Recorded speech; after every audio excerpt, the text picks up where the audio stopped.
কদিন আগেই হয়ে গেল আমাদের ছোট মেয়ের জন্মদিন। যদিও এবার খুব বড় করে জন্মদিনটা করতে পারিনি, কারণ ওর পরীক্ষা চলছিল।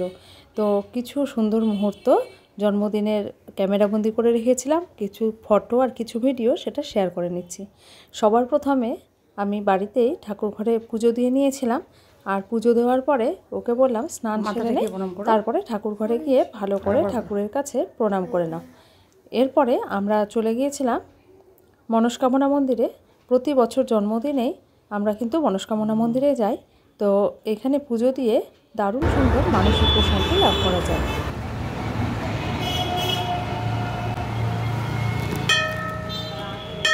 ঘন্টা বাজালি না, ঘন্টা বাজা।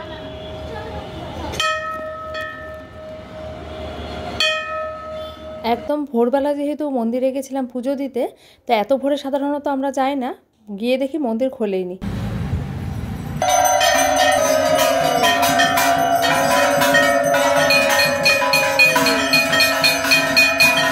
তবে একদম প্রথম পুজো দেওয়ার অভিজ্ঞতা কিন্তু দারুণ সুন্দর। পূর্ণাঙ্গ পুজো আমরা দেখে তারপরে কিন্তু অঞ্জলি দিতে পেরেছিলাম।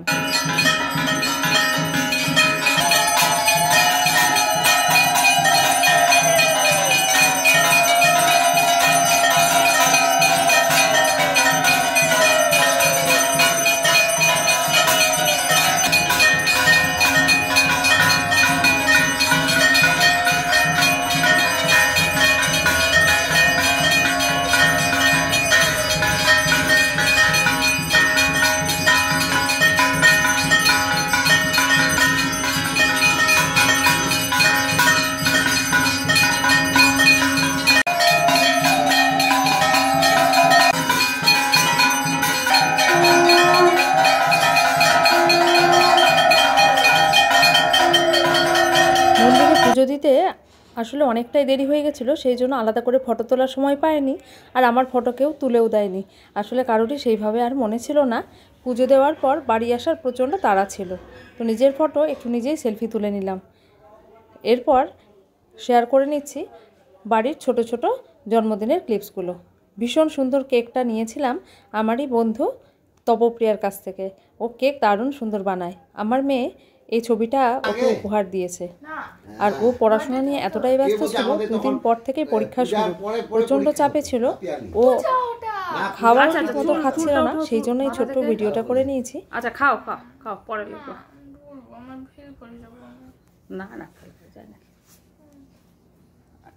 আজকে কত সুন্দর পুজো দিয়ে এসছো। এতটুকু বয়সেই পড়াশোনা নিয়ে এত বেশি সিরিয়াস হয়ে গেছে। সত্যি ছোটোবেলার ভিডিওগুলো দেখলে ভীষণই হাসি পাই এখন।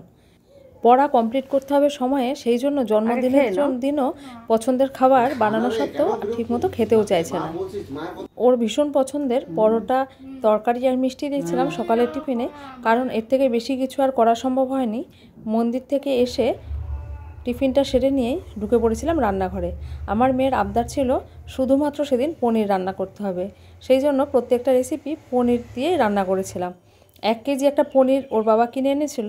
তো পনিরগুলোকে ভালো করে টুকরো করে কেটে নিলাম, যাতে সবগুলো দেখতে আলাদা হয়। আর কিছুদিন ধরেই দেখছিলাম এই রকম 3 কোনা পনির বিভিন্ন রেসিপি কিন্তু ইউটিউবে ঘুরে বেড়াচ্ছিল। তো আমি এই পনিরগুলোকে 3 কোনা করে কেটে নিয়েছি, কারণ পনিরের 2টো রেসিপি তো আমাকে তৈরি করতেই হবে। আর 5 পদ যে রান্না করব, আমার মেয়ে কোনো ভাজা কোনো সবজি খেতেই চায় না, সেই জন্য পনিরগুলোকে 2 রকমভাবেই কেটেছিলাম। আর প্রচণ্ড পছন্দের খাবার হচ্ছে আলু ভাজা। আলু ভাজাকে এই রকম বক্স বক্স করে নাকি কাটতে হবে, অন্যভাবে কাটলে ওর পছন্দ নয়। সেই জন্য ওদিকে আলু ভাজাটা বসিয়ে দিয়েছিলাম, আর এইদিকে পনিরগুলোকে 3 কোনা করে কেটে নিলাম। আর বাকি পনিরগুলোকে কেটে নিয়েছি ওই কিউব আকারে। কাজু, মগজ, পোস্তকে বেটে নিয়েছি, আর মিক্সার গ্রাইন্ডারে আদা, কাঁচা লঙ্কা, জিরে ভালো করে মিহি করে পেস্ট করে নিয়েছি। মশলা রেডি হয়ে থাকলে রান্না হতে কিন্তু বেশি সময় লাগে না। আর এই আলু ভাজাটা করতে প্রচুর পরিমাণে তেল লাগে। তো এই একই মাপের আলু আমি কেটে আলাদা করে ভেজে নিলাম মিক্স তরকারি তৈরি করার জন্য। আলুটাকে ভেজে তুলে নিয়ে বাকি সবজি মিষ্টি কুমড়ো, ক্যাপসিকাম, পেঁপে, গাজর সব কিছু ভালো করে আবারও তেলে ভেজে তুলে নিলাম। এই মিক্সড পনিরের রেসিপিটা আমার মেয়ে ভালোবাসে, আর একমাত্র এই রেসিপিতেই ও কিন্তু সবজিটা খেতে পছন্দ করে, কোনো রকম বাছাবাছি করে না। আর আজকে ওর জন্মদিনে সবই তো ওর পছন্দের খাবারই হবে। সেই জন্য কড়াই আবারও খানিকটা তেল একটু দিয়ে ওই ফোড়ন দিয়ে দিলাম, তেজপাতা, গোটা গরম মশলা, দারচিনি, লবঙ্গ, এলাচ আর একটু জিরে। তারপরে ফোড়নটা ভাজা ভাজা করে নিয়ে আদা, কাঁচা লঙ্কা, জিরে বাটা দিলাম। তারপরে ওই কাজু বাদামের যে পেস্টটা করে রেখেছিলাম সেটা দিয়েও ক্রমাগত নাড়াচাড়া করে মশলাটা কষিয়ে নেব। তারপরে আবারও ওই ভেজে রাখা সবজিগুলো দিয়ে মশলাটা বেশ খানিকক্ষণ ধরে কষাবো। তারপরে লবণ আর চিনি একটু দিয়ে গরম জল দিয়ে ঢাকা দিয়ে দেবো সেদ্ধ হওয়ার জন্য। সব শেষে যখন সেদ্ধ হয়ে যাবে ভালো করে, তখন এখানে ভেজে তুলে রাখা এই পনিরের টুকরোগুলো দিয়ে দেবো। তবে পনিরগুলো ভাজার সময় কিন্তু আমি ভাজার পরই গরম জলের মধ্যে ডুবিয়ে রেখেছিলাম, এতে পনির ভীষণ সফট থাকে। গ্যাসের অন্যদিকে ওটাকে ট্রান্সফার করে দিলাম, কারণ আমার যে স্ট্যান্ডটা রয়েছে যাতে করে ভিডিওগুলো তৈরি করি সেটা একটু ডিস্টার্ব করছে। তো এইবার আরও একটা কড়াইয়ে তেল গরম করে ফোড়ন দিয়ে দিয়েছি তেজপাতা, শুকনো লঙ্কা আর ওই সাদা তেলের মধ্যে 1 চামচ দিয়ে দিলাম বাটার। পনিরের এই রেসিপির স্বাদ কিন্তু অসাধারণ হয়। সম্পূর্ণ নিরামিষ রান্না করেছি আজকে, কারণ ছিল দিনটা শনিবার, পরের দিন রবিবার, আর সেই দিনে আলাদা করে খাবারের আয়োজন করা হয়েছিল। তবে আমার মেয়ে নিরামিষ পনির খেতে ভীষণ ভালোবাসে। এইবার ওখানে ওই আদা কাঁচা লঙ্কার পেস্ট দিয়ে দিলাম, আর এই যে পনির বাটার মশলা যেটা সানরাইসের প্যাকেট কিনতে পাওয়া যায় 5 টাকার, সেই প্যাকেটটা 1 প্যাকেট মশলা এর মধ্যে দিয়ে দিলাম। প্যাকেট দিয়ে জলও দিয়ে দিলাম। গ্যাসের ফ্লেমটা একদম লোতে রেখে মশলাটা ভালো করে কষিয়ে নেব। তারপরে অল্প পরিমাণে কাজু বাদাম বাটা দিয়ে দিলাম। এইবার এই পনিরগুলো ভেজে জলে ডুবিয়ে রেখেছিলাম, সেই জল শুদ্ধই কিন্তু এর মধ্যে দিয়ে দিলাম। এখন আমাদের ঢাকা দিয়ে বেশ খানিকক্ষণ এটাকে রান্না করে নিতে হবে, মানে জলটা যতক্ষণ না শুকিয়ে আসছে। পনির তো দারুণ সফট হয়ে আছে যেহেতু জলে দেওয়া হয়েছিল। সামান্য পরিমাণে চিনি দিয়ে দিলাম। লবণ কিন্তু খুব বেশি লাগবে না, কারণ যেহেতু এটা বাটারের একটা রেসিপি, সেই জন্য অল্প লবণ। যখন এই রেসিপির দেখো জলটা ভালো করে শুকিয়ে গেছে, তখনই কিন্তু বাটার আর তেল যাই বলুন না কেন এটা উপর দিকে ভেসে উঠবে, দেখে মনে হচ্ছে কত তেল দেওয়া রয়েছে, কিন্তু খুব সামান্য কিন্তু তেল আর বাটার দেওয়া হয়েছিল। দারুণ টেস্ট হয়েছিল। কাসুরি মেথি বাড়িতে ছিল না, তাই না হলে এটা কিন্তু এই সময় দিলে এর টেস্ট খুব ভালো হবে। ওদিকে মিক্স তরকারি নামিয়ে নিয়েছি, আর ওদিকে ডালটাও করেছিলাম পনির দিয়ে, আর করেছিলাম আমের চাটনি আর আলু ভাজা। ব্যাস 5 পদ হয়ে গেছে, কারণ আমার মেয়ে আর কিচ্ছু রান্না করতে দেয়নি। এইবার ওদেরকে দুজনাকে খেতে বসিয়েছি, ওরা দাদুর ঘরে খায় টিভি দেখতে দেখতে। আর বিকেলবেলা তো পায়েস রান্না করে নিয়েছিলাম, বেশ ঘন করে দুধটা জাল দিয়ে পায়েস করেছিলাম। আর এই ফ্যানটা কেন দেখাচ্ছি, ফ্যানটা কিন্তু ওর জন্মদিনের আগের দিন কিনেছিলাম, আর জন্মদিনের দিনই সেটা সকালে লাগিয়ে তারপরে চালু করা হয়েছিল প্রথম। সন্ধেবেলা ওই একটু কেক কাটা আর পরিবারে 5 জন মিলে কয়েকটা ছবি ভিডিও রেকর্ড করা।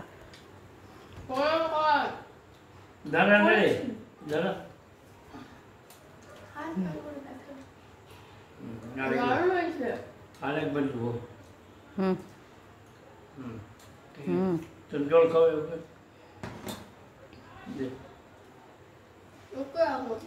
ওকে খাওয়ালো তো।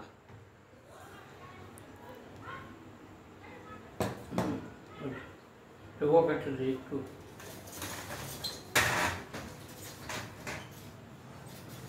বুঝতে দে বাবা, দাদুকে বুঝতে দাও।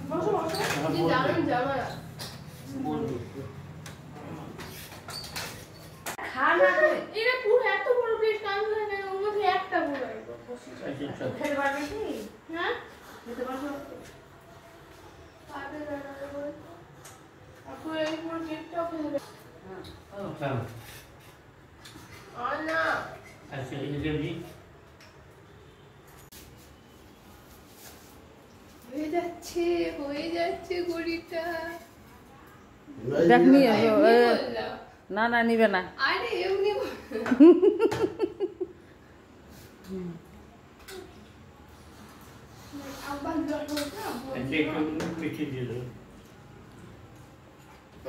ছবিটা এখন না কেক কাটবে। দেখবি এখন কেক কাটবে তো। এখন ভালো লাগছে না, জানেন না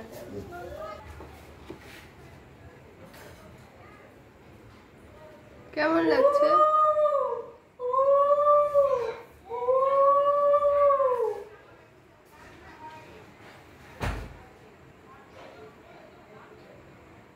ওটা যা ওখানে যা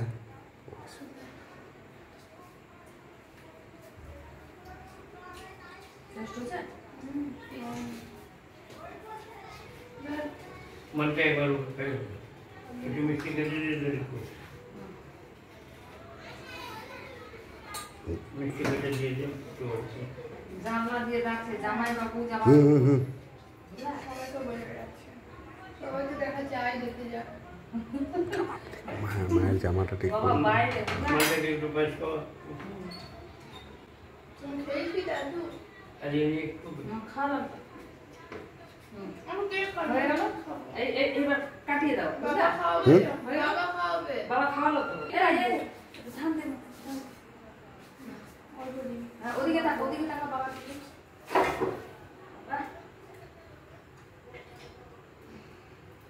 আমি খেতে দেব আচ্ছা নে খাওয়া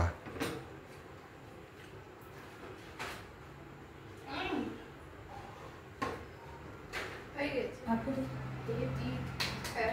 happy birthday to you video wish করবো আমাকে ভাবতে দাও আর তাড়াতাড়ি করবে আমরা যারা উইশ করে তারা দেয় না উইশ করছে ঠিক আছে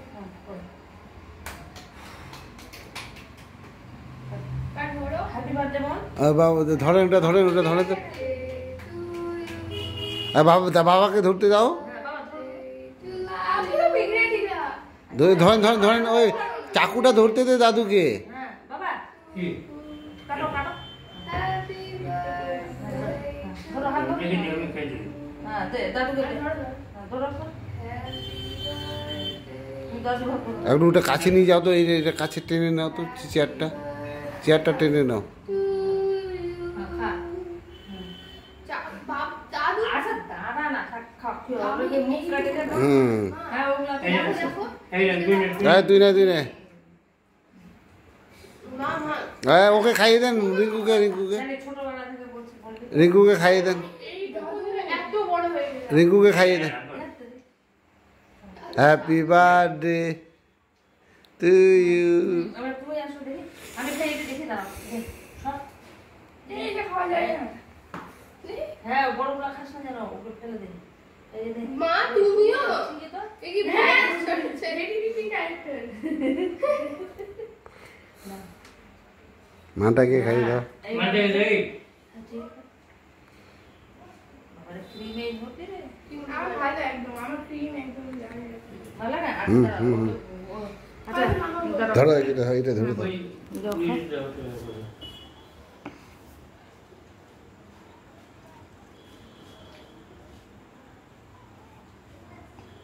मन दे के दो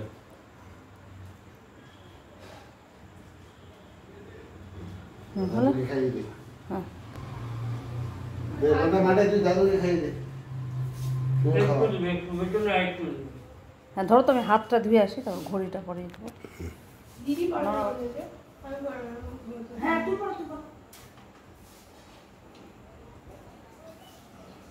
আমি ড্রয়িং দিব দাও দাও তুমি নড়ানড়ি করতে জানো আপনি এটা ना तेरे दे হ্যাঁ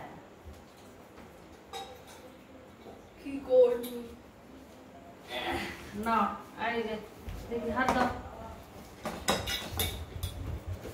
এই যে আচ্ছা যাওয়ার সময় কেক খাওয়ার পর্ব মোটামুটি শেষ এবার মেয়ের জন্য নিয়েছিলাম ফাস্ট ট্র্যাকের একটা ঘড়ি ওর যদিও দুটো ছোটোবেলার ঘড়ি রয়েছে তো ওর একটা ঘড়িরই আবদার ছিল আর এই সুন্দর ড্রেসটা এটাও নিয়েছিলাম ওই রিলায়েন্স থেকেই আর আমার বড় মেয়ে ওর জন্য একটা ওর ছবি হাতে এঁকে দিয়েছিল এত তাড়াহুড়ো ছিল আর এতটা রাত হয়ে গেছে এই টি টেবিলের নিচে যে আমগুলো ছিল ওগুলো আর সরানোর সময় পাইনি এখন দেখতে পাচ্ছি হ্যাঁ দাঁড়া এবার দাঁড়া কত দাঁড়াবো আমি আমার হাত পায়ে শক্তি वो দেখ दे দেখ वो दे আমি দেখবো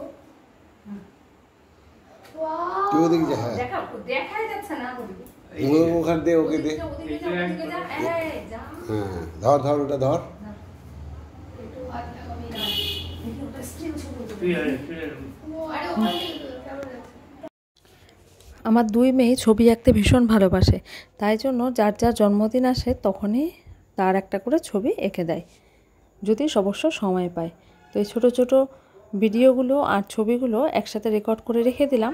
যখন বড় হবে ওদেরও দেখতে ভাল লাগবে আর আমাদেরও ভাল লাগবে। এইবার লুচি করার পালা, কারণ আমার মেয়ে লুচি খেতে ভীষণ ভালোবাসে। সকালে একবার পরোটা খেয়েছে, সেই জন্য রাতে খাবে লুচি। লুচি করেছিলাম আর করেছিলাম আলুর দম, তার সাথে ছিল পায়েস আর ছিল মিষ্টি। তো এই ভিডিওগুলোই কিন্তু আমাদের পরবর্তী সময়ে দেখতে ভীষণই ভালো লাগবে, কারণ ওরা আস্তে আস্তে করে বড় হয়ে উঠবে। যদিও ওরা কিন্তু এই ভিডিওগুলো করার একদমই পক্ষপাতী না, ফটোও তুলতে চায় না, তবে আমার ভীষণ ভালো লাগে। আমার মেয়েরা এত তাড়াতাড়ি বড় হয়ে যাচ্ছে সেটা কিন্তু একদমই ভাবতে পারি না। মনে হচ্ছে ছোটোতেই যেন বেশ ভালো ছিল। আরও যত বড় হবে তত বেশি চিন্তা বাড়বে।